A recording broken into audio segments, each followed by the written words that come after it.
Wavesound Audiobooks presents an unabridged recording of The Turing Protocol by Nick Croydon, narrated by Leighton Pugh.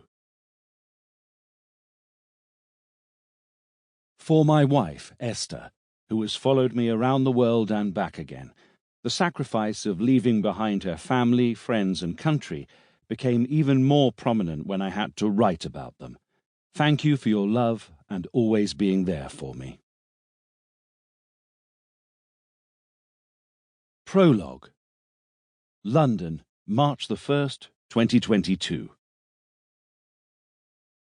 The bomb's massive explosion shook the ground, shattered electricity substations, and destroyed apartment complexes and hospitals, killing hundreds of Kyiv civilians.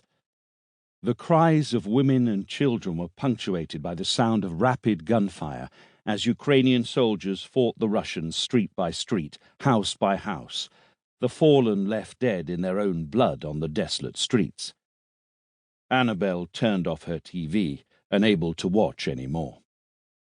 She sat in the kitchen of her father's apartment in Paddington, sipping a latte from Harrison's on Spring Street, her customary beverage, even if the rest of the day would be anything but customary.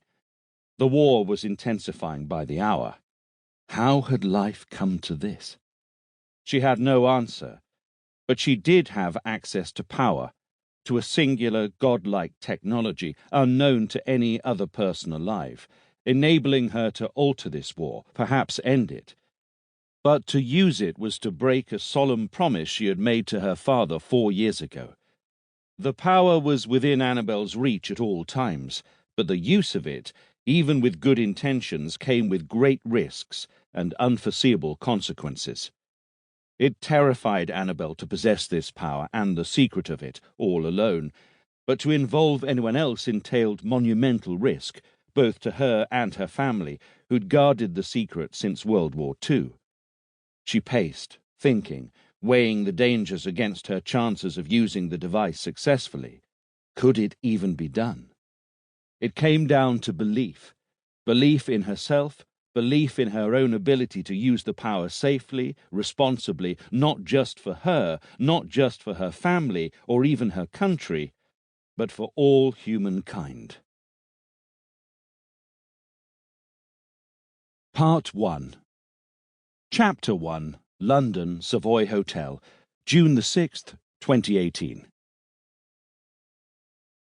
Since she was 12 years old, Annabel's father, David Mackintosh, would take her for afternoon tea.